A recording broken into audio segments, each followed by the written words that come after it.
정치, 법률, 사회, 문화 하나의 작은 날개짓이 경제의 흐름을 바꾼다. 주가 당락의 기승전결 서경석의 카운터펀치.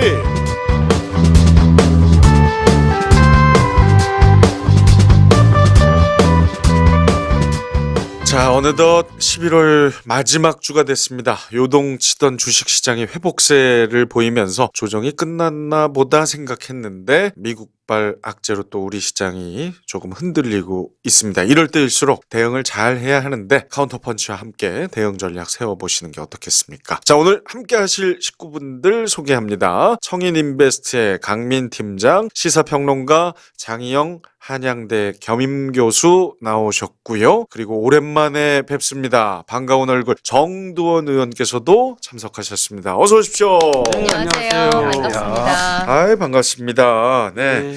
우리 정 의원님은 이 두 분과는 어떻게 한 분은 만나신 적이? 구면이고 네. 한 분은 초면이고. 전 정두원 의원이 2003년 4년에 그때 제가 한창 KBS에서 그 시사 프로그램 정치권 뉴스 전할 때 사실 그때 야당으로 힘드신 시기였었어요. 국민들 여론도 좀 안 좋고 네. 그때 한창 제가 취재하면서 뵀었고 지금은 물론 시간이 좀 많이 지났습니다만 그 당시에도 굉장히 튀는 의원님이셨죠. 그 와중에 청바지 입고 음악하시고 음반 내시고 그때 음반 내신 거구나. 자전거 타고 다니시고 좀 그러니까 기존의 정치인들의 무언가 권위적이거나 이런 이미지가 전혀 없는 분이셔서 네. 당과 제가 지지하고와 상관없이 제가 상당히 네. 좋아했던 분입니다. 인간적으로. 예. 팩트입니다, 의원님. 근데 세월이 흘렀는데도 왜 그대로예요? 야, 15년 전이라고 했는데. 그러니까 그대로라는 게 뭐 어느 부분을 말하시는 건지 성격을 말하시는 건지. 강민 팀장은 이제 처음 보시고 네, 얘기만 들었어요. 청인인베스트의 아주 반갑습니다. 인물입니다. 아주. 그 인물이 이제 그 내면을 말하는 거예요. 그걸 또 구태요. 네, 저희는 절대 뭐 외모 이런 얘기는 거의 안 합니다. 예. 품성, 능력 이런 거 위주로. 본격적인 얘기 들어가기 전에요. 어때 그 주식시장 얘기 잠깐만 여쭤봐도 될까요? 이번 주에는 일단은 미국 파월 FRB 의장 코멘트도 있고 그리고 부의장 코멘트도 있고 그리고 주말께에는 이제 트럼프랑 시진핑의 미중 정상회담도 예약돼 있어가지고 변동성이 되게 확대될 수 있는 슈퍼위크 주간이다라고 볼 수 있는데요. 네네. 단기적인 관점에서 말씀을 조금 드리자면은 시장이 지금 단기적인 흐름에서는 코스피 2100 그리고 코스닥 700 수준에서 고점을 만들 것이냐 아니면 조금 더 위로 올릴 것이냐 정도에 도달해 있어요. 지금 녹음하고 있는 오늘 기준으로도 코스피가 2100 조금 못 미쳐서 종가 마감했고 코스닥 같은 경우 700을 조금 넘어서 마감하는 모습을 보여줬는데요. 네.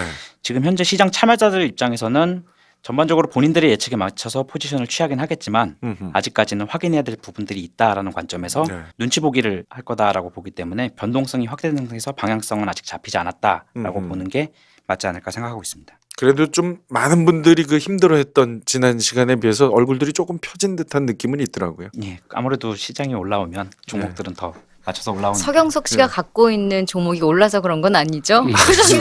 사뭇 지난주와 다른데 제가 무슨 종목 갖고 있다는 얘기를 한 적이 없는데 왜 그러세요? 정 의원님 종목은 아직 갖고 계십니까? 저는 제 종목을 잊어버렸어요. 여전히 잠깐 살펴보세요. 조금 나아졌을 거예요. 속상할까봐. 예. 자, 정 의원님 그 오랜만에 나오셨는데 네. 아주 정치계 핫 이슈죠. 해경궁 김씨 논란. 네. 오늘 현재 지금 어떻게 되고 있죠? 예, 점입 가경이라 그러죠.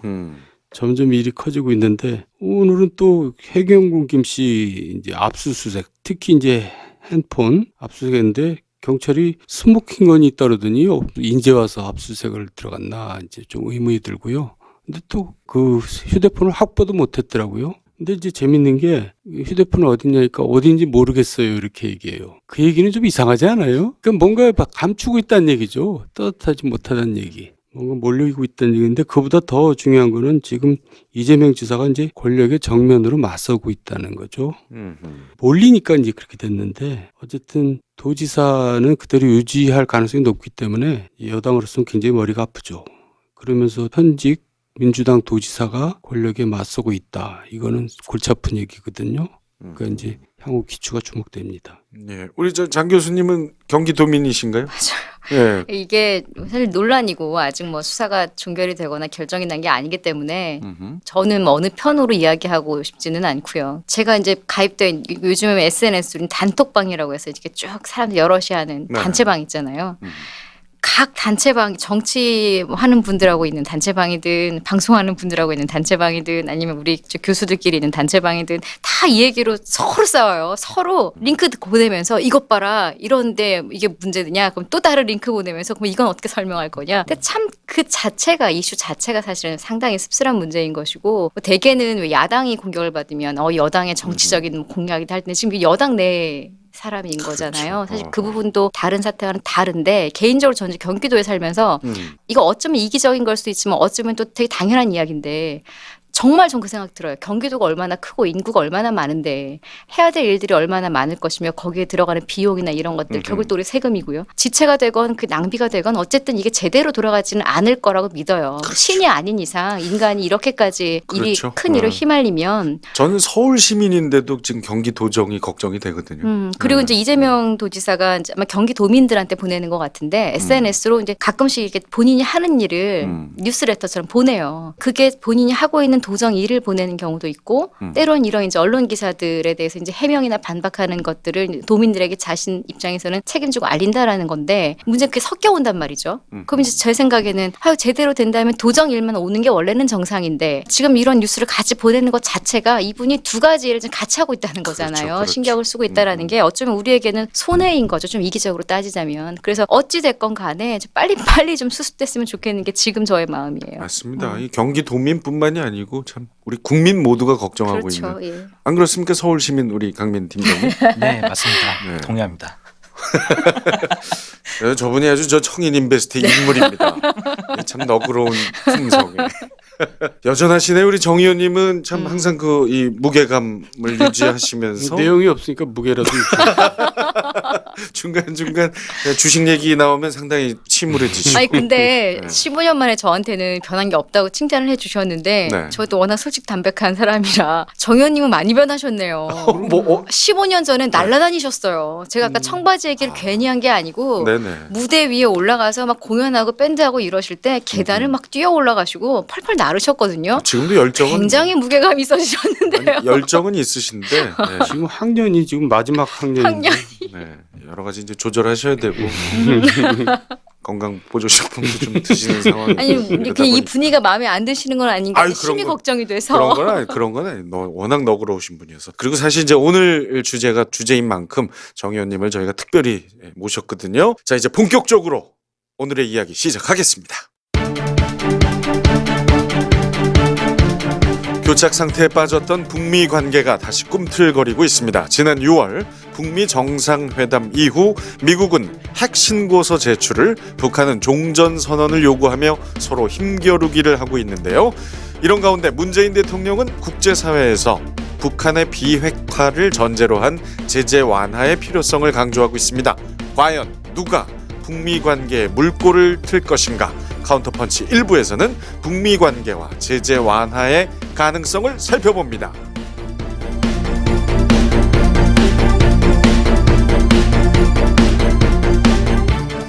자, 지난 6월 싱가포르에서 북미 정상회담이 있었습니다. 1953년 분단협정 이후 65년 만에 이루어진 회담인데 완전한 비핵화, 평화체제 보장, 북미 관계 정상화 추진, 6.25 전쟁 전사자 유해 송환 등 4개 항의 합의를 하는 성과가 있었죠. 그런데 그 후에 큰 진전은 없어 보입니다. 어떻습니까? 맞아요. 아니 뭐 진전이 있을 수가 없는 게 단계라는 게 있고, 그러니까 뭐 1, 2, 3, 4, 5단계가 쭉 나가는 거라면 뭐 1단계에 걸리는 시간이 있고 2단계에 걸리는 시간이 있는 것이고 또 단계를 넘어갈 때 그 과정을 거쳐야 되는 거잖아요. 그 과정에 속해 있는 게 이런 남북 문제라고 해서 남과 북 심플하게 둘이 있는 문제가 아니에요.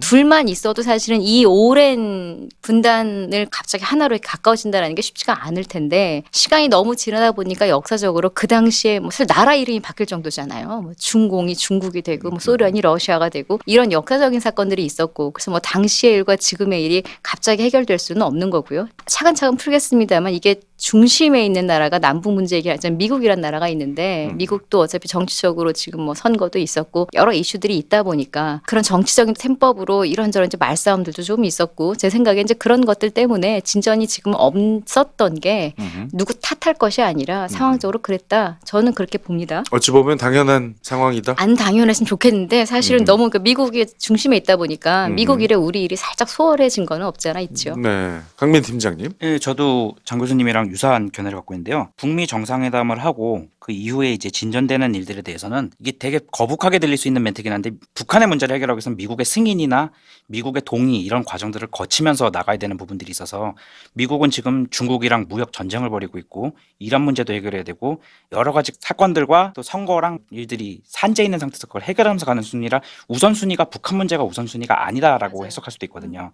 그러한 관점에서 우리 입장에서는 빨리 북한이랑 무언가를 해보고 싶고 또 우리가 지금 정체돼 있는 사회 분위기나 이런 거를 해소할 수 있는 하나의 물꼬가 될 수 있기 때문에 또 한민족이라는 느낌으로 더 이제 잘 해보고 싶지만 또 우리의 호흡과 미국의 호흡은 다르기 때문에 그런 호흡도 신경을 써야 되는 부분이 있어서 비단 우리만 힘낸다라고 해서 했을 수 있는 문제는 아니기 때문에 시간을 좀 길게 여유를 갖고 봐야 되는 문제라고 생각합니다. 그래도 그나마 다행인 건 어차피 중심에는 미국이 있지만 우리보다는 조금 더 결정적인 역할을 하는 위치에는 미국이 있지만 그렇다고 우리나라가 가만히 있었느냐 그건 또 아니잖아요. 문 대통령이 결과적으로 잘했건 잘못했건 결과적으로는 남북 문제를 위해서 계속 뭐 해외 순방도 하고 뭐 정상들을 만나기도 하고 뭐 바티칸 시국도 가고 이제 이런 것들이 사실 쉬고 있었다고 볼 수는 없을 것 같아요. 네, 자, 이 두 분의 이 말씀 그리고 또 문 대통령의 역할과 관련해서 우리 정 의원님 어떻게 생각하십니까? 네.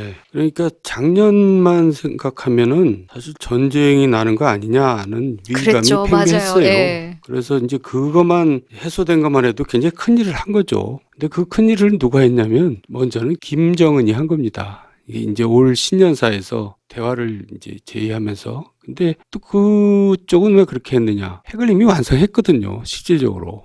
그러니까 이제 할 거 다 해놓고 자 이제 카드를 만들어 놓은 거죠. 그러고 나서 이제 협상하자 이렇게 나온 겁니다. 어쨌든 그것을 잘 받아서 우리 대통령이 미국과의 가교 역할을 의외로 잘 했어요. 그래서 이제 역사적인 북미회담, 남북회담이 성사가 됐는데 그 후로 이제 진전이 없죠. 근데 진전이 없는 게 또 당연한 게요.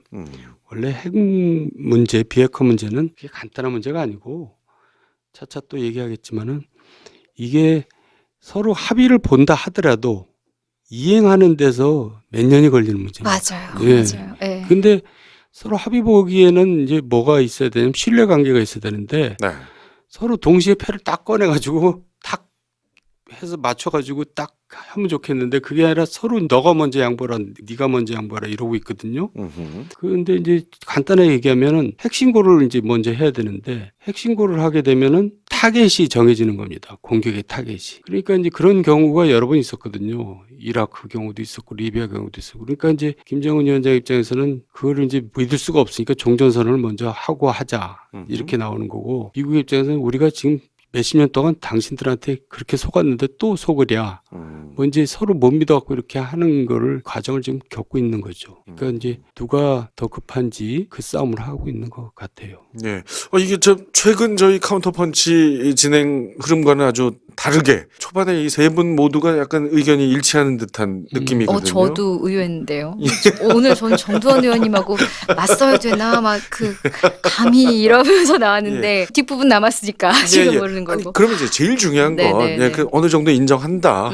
이게 진전이 없는 것도 어찌 보면 당연하고 네. 하지만 진전이 없으면 안 된다에 지금 동의하셨는데 그렇다면 이 상황에서 이제 진일보하려면 누가 먼저 어떤 방식으로 물꼬를 트는 게 맞을까요? 전 일단 누가 먼저는 좀 전에 정두원 의원님이 답을 말했어요. 아쉬운 사람이 먼저예요. 그러니까 이거는 의견이 다를 수 있습니다. 저의 의견이에요. 저는 일단 북한을 적이라고 보기보다는 그 정권, 그러니까 김정은이나 이런 체제를 이야기하는 게 아니에요. 북한의 어떤 사회나 거기 사는 주민들을 봤을 때는 누구 하나 그들을 적이라고 표현하지는 않을 거예요. 그냥 좀 뭔가 피해보고 있는 우리의 민족이고 빨리 저런 체제에서 벗어나서 좀 저들이 평화롭고 좀 배불리 먹고 살 이런 아마 마음들은 측은지심도 있을 거예요. 물론 그 모든 게 다 우리가 언론을 통해서 보여지는 게 사실 다라서 그게 조금 저는 한계가 있고 아쉽다고는 합니다만 문제는 그들이 지금 잘 살고 있지 않아요. 궁핍하고 힘든 상황에 있는 건 누구나 알아요. 그래서 북한 정치권을 욕하는 것이고 빨리 북한이 핵을 포기하고 경제가 좀 물꼬를 터서 다 같이 잘 살기를 바라는 것인데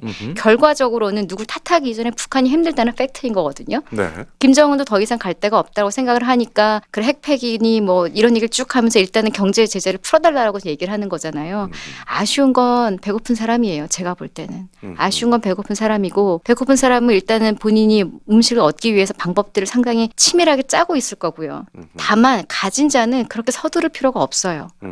그럴수록 내가 조금 더 협상 카드에 어떤 우선권을 주고 있구나라는 생각에 예. 내가 더 필요한 걸 더 받아내려는 오히려 그쪽으로 더 머리를 쓸 수가 있는 상황이죠. 미국을 이야기하는 거예요. 한국만 해도 우리가 한민족이니까 그런 마음 때문에 사실은 뭐 여기서 조금 딜해가지고 저 사람 몇 명 더 굶어 죽더라도 이걸 늦춰 이런 생각하는 사람보다는 이게 좀 빨리빨리 평화가 되고 이산가족 상봉하길 바랄 텐데 제3자만 하더라도 경제적인 이속을 따지죠. 그건 그들의 잘못은 아니에요. 그들은 또 그럴 만한 이유들이 있어요. 지금 물꼬를 누가 틀 것이냐는 제가 볼 땐 그래서 북한이라고 저는 먼저 보고 있는데요. 미국이 먼저 적극적으로 할 이유는 사실상 없고요. 있다면 그들이 얻고 싶은 게 있을 때겠죠.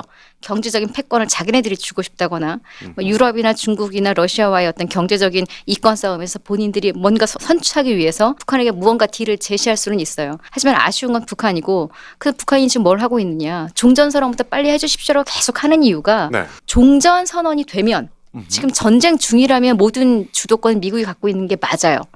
핵과 상관없이도 남북 관계에 있어서 전쟁이 끝나버리면 전쟁 자체가 없으니까 전쟁 주도권이니 뭐 이런 것들이 사라지거든요. 네. 뭐 경제 제재 이런 것들은 미국이 여전히 갖고 있겠지만 핵과 관련된 거니까. 그래서 북한은 종전선언을 먼저 평화 체제를 먼저 구축을 하자는 이야기를 하고 있는 거고 물론 그 이외에 되게 많죠. 뭐 이산가족도 있고 남북 간의 교류도 있고 이제 우리 민족끼리 할 일이 있습니다만 결과적으로는 저는 일단 약자가 먼저 나서야 된다인 거고요. 다만 그게 딜이 성사가 되려면 저쪽에서 오케이 할 만한 무언가가 있어야 되는데 네. 저쪽에서 아쉬울 게 뭘까? 이제 이게 살짝 걱정이 들기는 합니다.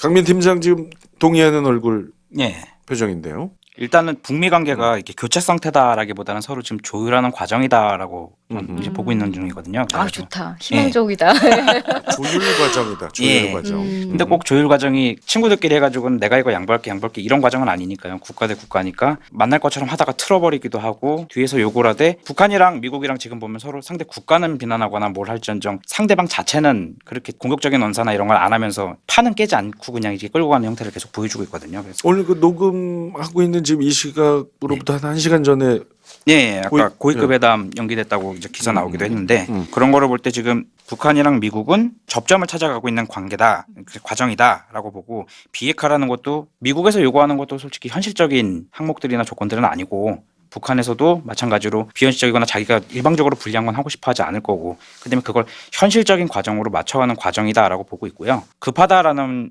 아까 그 장 교수님 말씀에 제가 좀 동의했던 게 이제 북한이 왜 지금 이제 이렇게 할까라는 생각을 해보면 기존에 뭐 김일성, 김정일 이쪽 체제였을 때는 이제 핵을 만들 거야라는 식을 카드로 썼으면 이제는 핵을 갖고 있어라는 게 어느 정도 공식화돼 있는 상태잖아요.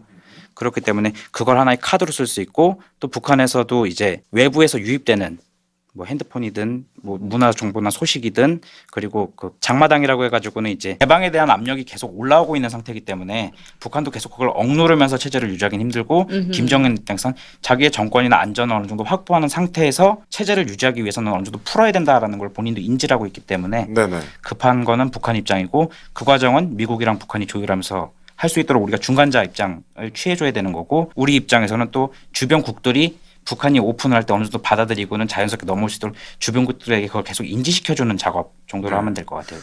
정 의원님도 그렇게 생각하십니까? 뭐 북한이 먼저 큰 그림에서 그러니까 네.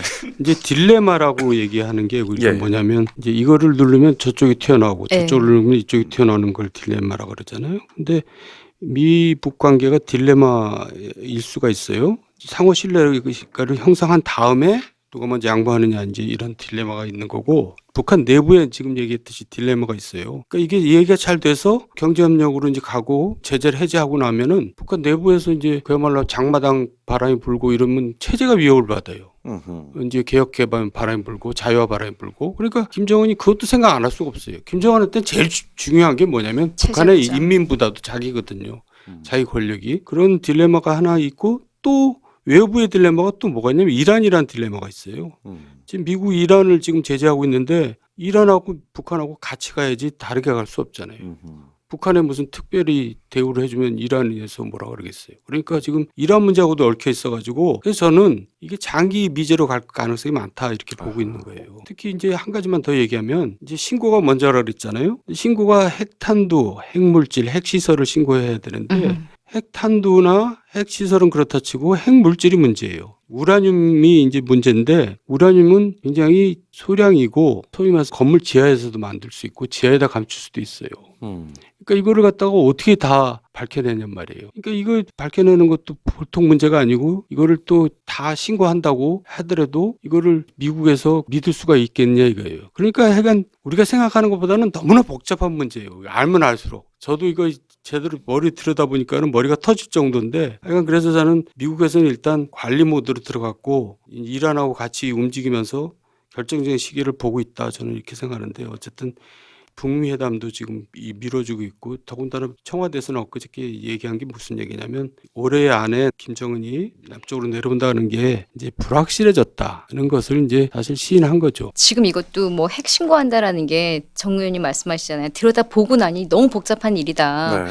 신고한다고 한들 어디까지 믿어야 되는지도 모르겠고 이걸 다 어떻게 신고하느냐. 전 이럴 때 어떤 생각이 드냐면 역시 남 얘기야, 그러니까 정 의원님이 남 얘기야 하고 있다는 게 아니라 그렇게 말하는 미국이나 언론이나 그러니까 이게 저는 그냥 딴지 걸려는 걸로밖에 안 들린 이유가 뭐냐면 네. 맘먹고 예를 들어 하겠다는 의지만 있으면 지금 정 의원님 핵 전문가 아닌데도 저런 정보 알고 있을 정도로 이미 다 나와 있는 내용이거든요. 네. 마음만 있다면 이렇게 복잡한 일이야. 이건 우리가 할 얘기고 우리처럼 일반인들이 할 얘기고 야 그럼 어떻게 할까? 전문가들이 머리 맞대면 야 이러이러한 방법 나와요. 찾을 수 있어요. 왜냐하면 찾을 수 있어야 진전이 갈 수 있을 거 아니겠어요? 아무리 복잡해도 할 마음이 있다면 진행될 수 있으면 있는 구체적인 일이다. 계획을 네. 시작하죠. 근데 구체적인 계획을 시작하지 않고 야 이거 진짜 복잡한 일인데 신고한다고 믿을 수 있을까? 아 이거 말이 안 되잖아요. 신고를 못 믿으면 믿을 수 있게 본인들이 어떤 대안을 내놓으면 되는데 제가 볼 때는 어찌됐거나 미국은 급하지 않아요. 장기전으로 생각하는 게 맞고 지금 남북 문제는 상관없이 저는 남북 이야기 나올 때마다 너무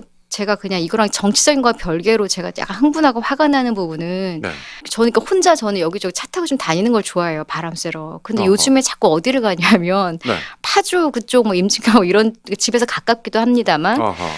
가면 북한 바라보고 있는 어르신들 있잖아요. 우리 명절에나 TV에서나 볼 수 있는 네네. 제가 그분들을 본 거예요. 저는 제가 제 가족이 그런 일을 당하지도 않았고 저와 연루가 되어 있는 일도 아닌데 막 눈물이 날 만큼 제가 그게 너무 가슴이 아프더라고요. 제가 좀 그 느낀 걸 표현할 수는 없는데 그래서 저는 이게 뭐 이런저런 제재니 뭐니 이렇게 떠들 땐 되게 차갑고 이성적이어 보이지만 정작 삶에 들어가면 누구에게는 당장 하루하루가 정말 고통 같은 날이거든요. 기다리는 분들에게는. 시간이 갈수록 저는 네. 그래서 미국도 정말로 평화를 위하고 뭐 이런 거라면 할 수 있는 그러니까 남북 간이 할 수 있는 일들은 조금 풀어주고 우리나라의 정치인들도 야 이거 미국 허락 받았어? 너무 이렇게 하기보다는 그 부분에 있어서는 우리끼리 좀 마음을 열었으면 좋겠다는 생각을 주제와 상관없이 했습니다. 아, 방금도 참 죄송합니다. 북쪽 하늘을 이 바라보면서 이 참 그리워하는 분들 이야기는 참 저도 가슴이 이렇게 뭉클해지네요. 예.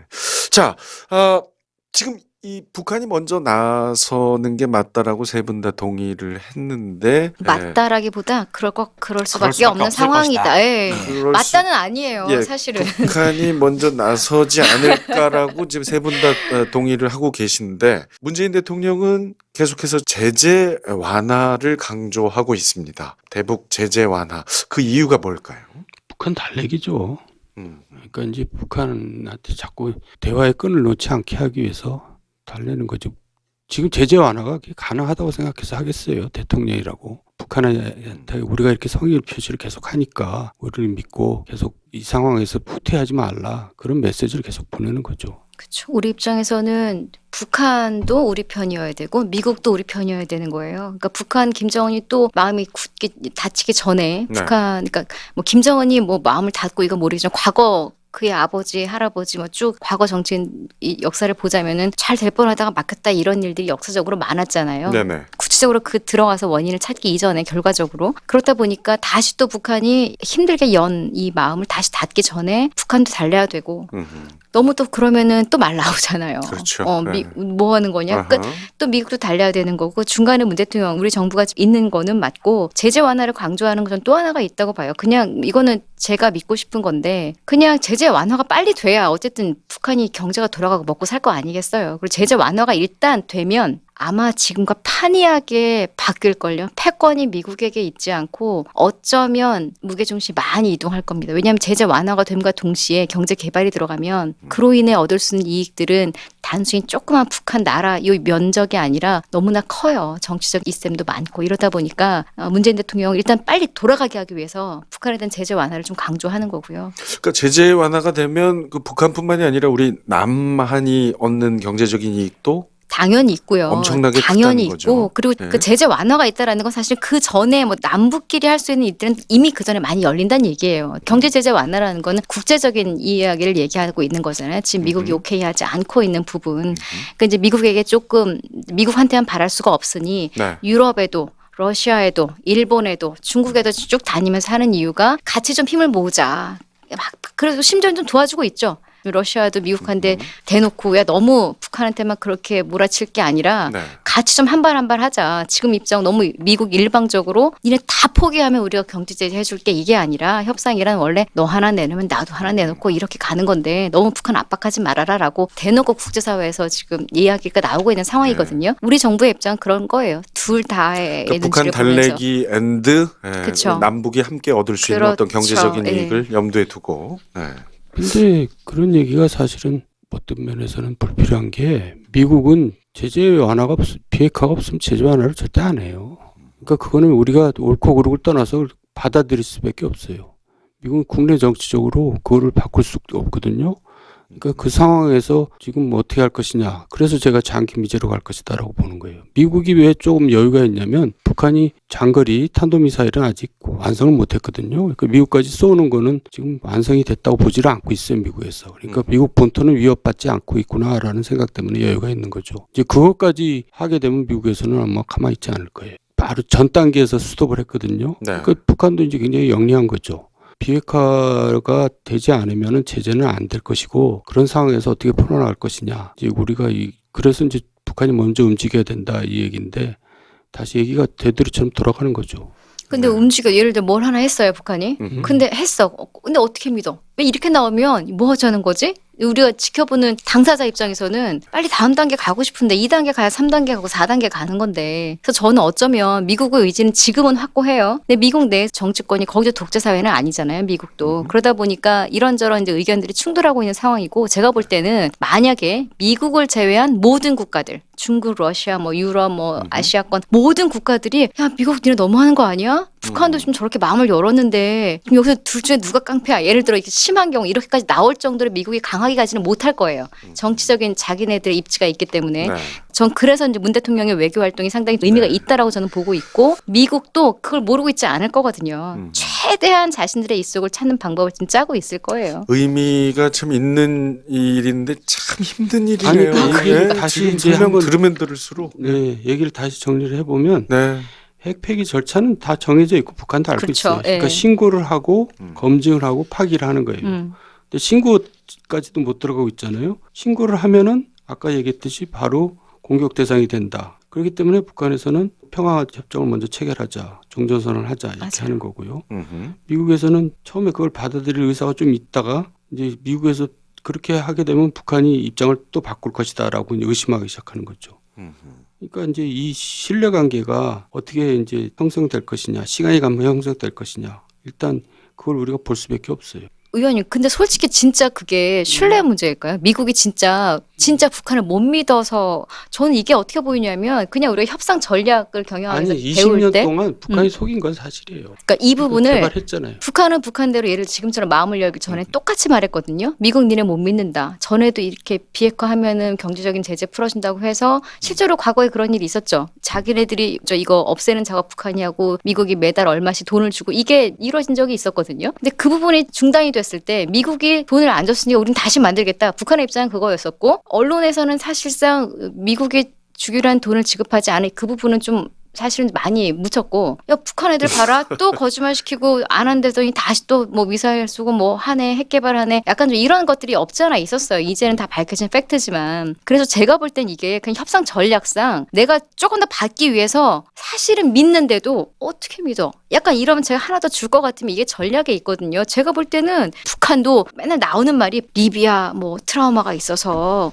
못 믿습니다. 이런 거 많이 해요. 네. 뭐 선 비핵화 후 보상, 리비아 어떻게 됐습니까? 카다피 어떻게 됐습니까? 하는데 진짜 북한이 그것 때문에 트라우마가 있어가지고 미국을 못 믿어서 지금 이럴 거 아니요. 이건 딜이에요. 협상 전략상 서로 못 믿는 척하는 경우도 있는 거고, 때로는 진짜 못 믿는데도 나 너 믿어, 이거 줄게, 이러는 경우도 있는 거예요. 그래서 제가 볼 이제 때는 뭐- 기싸움이라고 봐요. 그래서 기싸움이 아니고 음. 그래서 이제 미국에서는 그렇게 얘기하잖아요. 우리는 급하지 않다. 그러니까 지금 제재 중이잖아요. 그건 맞아요. 급하지 제재를 않죠. 얼마나 네. 당신들이 이걸 참아내느냐, 이겨내느냐 두고 보겠다. 이제 제재가 결국 장기화될 경우 북한이 어떻게 나올 것이냐.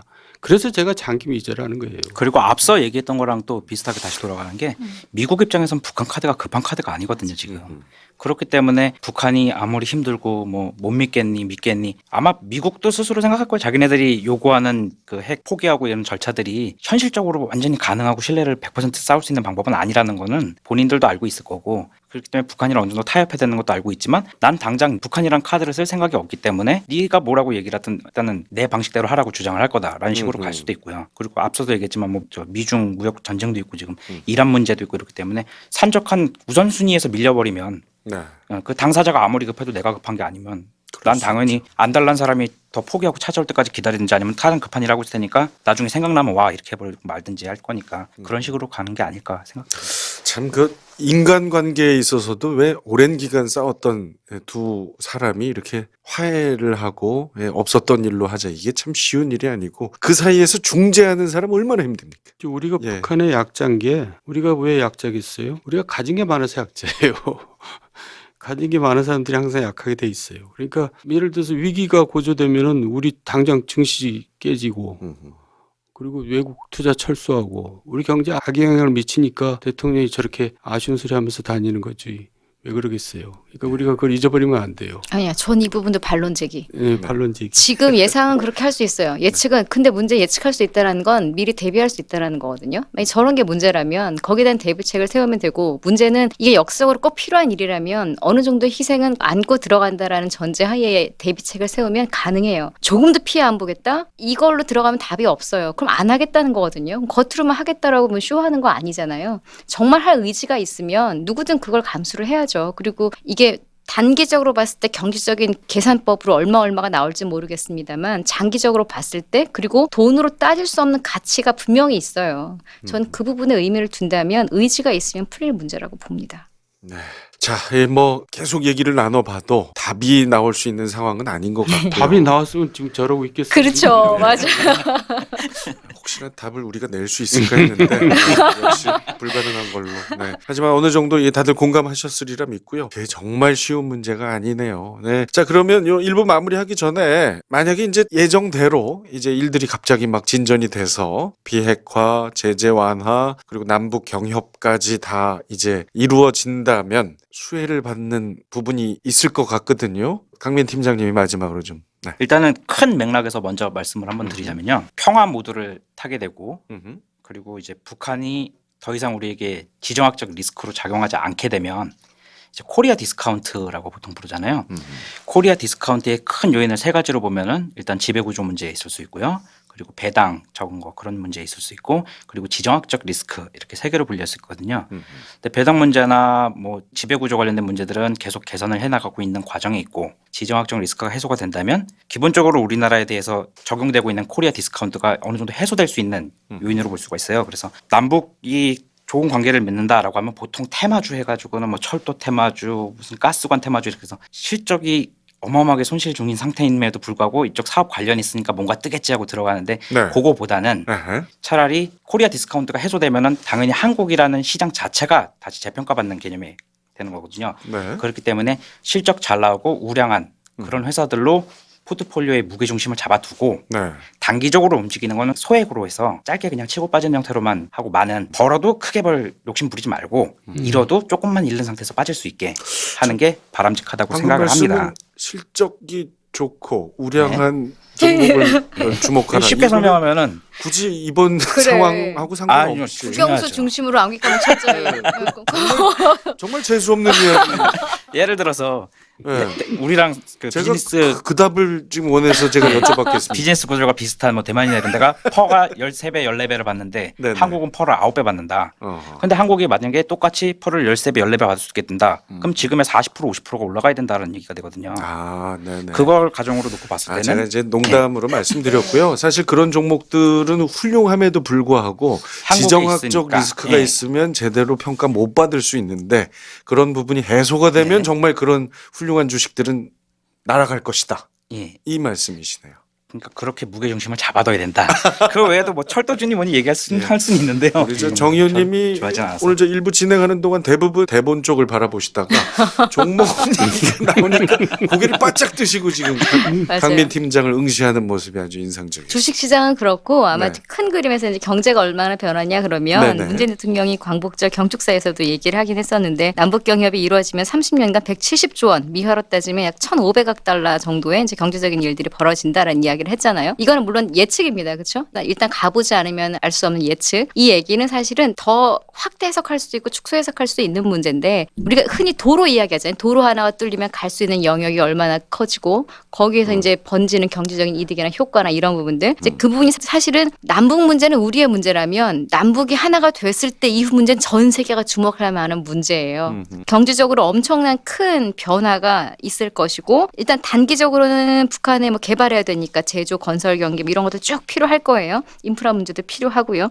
특히나 지금은 또 인터넷이나 이런 게 필수기 때문에 거기에 따른 그러니까 과거와는 좀 다른 설비 투자라든지 어쩌면 그 지적재산권이나 이런 문제들도 봐야 되는 부분이고 그래서 아마도 그런 부분 때문에라도 이 남북 문제는 이제는 더 이상 종전선언이 만약에 좀 당겨진다면 중국과 미국과 북한과 남한만의 문제는 아닐 것이다.가 제 결론입니다. 네, 전 세계의 문제일 것이다. 자, 우리 1부 마무리하기 전에 정 의원님도 한 말씀 부탁드립니다. 특별히 추가할 얘기는 없지만은 네. 어쨌든 우리나라 전체 신용평가가 올라가는 거 아니에요. 그러니까 전 종목이 다 올라가는 거 아니에요? 저는 그렇게 생각하고 그럼 지수에 혼자서 투자해야 되는 거야. 그것도 좋은 방법이죠. 네, 종목이 아니라. 아주 저 정 의원님 해맑게 웃으시니까 아주 저희도 덩달아 기분이 좋아집니다. 이게 참 모두가 좋아질 일이에요, 사실. 자, 1부에서는 북미 관계 그리고 제재 완화 가능성 살펴봤고요. 2부에서는 북미 관계를 바라보는 주변국들의 입장을 본격적으로 분석해 보겠습니다. 청취 고정 카운터펀치 계속됩니다. 매주 수요일 업데이트되는 카운터펀치는 팟빵, 파티, 아이튠즈에서 청취하실 수 있습니다. 검색창에서 카운터펀치를 찾아 구독과 하트 눌러주시고요. 응원글이나 다뤄줬으면 하는 주제, 질문 많이 남겨주십시오.